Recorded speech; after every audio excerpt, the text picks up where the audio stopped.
Now we're going to apply the impulse momentum theorem. We've got a 1,400 kilogram car moving westward with a velocity of 15 meters per second. It collides with a utility pole and is brought to rest in a time period of 0.3 seconds. That's a pretty short period of time. We want to find the force exerted on the car during that collision. Okay, so the impulse momentum theorem is force times the time interval for a collision is going to be equal to the change in momentum for the object that is colliding, or both objects. You could look at it either way. Okay. Remember this delta P we could write out as P final minus P initial. So our final momentum minus our initial momentum. We could even do that even further. So that force times time is going to be mass times the final velocity minus mass times the initial velocity. Okay. And this problem here, we've got a mass of 1,400 kilograms. It's moving westward with a velocity of 15 meters per second. So V, that's its initial velocity, that's before it hits the pole, is going to be 15 meters per second west, which is going to be a negative sign. Okay. It's brought to rest in a period of 0.3 seconds, and if it's brought to rest, that means the final velocity would be 0 meters per second. Okay, and we want to find force.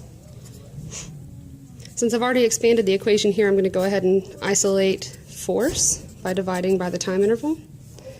So force is going to be my final momentum times minus my initial momentum divided by time. So let's go ahead and do that. So I'm going to do 14 kilograms times 0 meters per second minus 1,400 kilograms times negative 15 meters per second.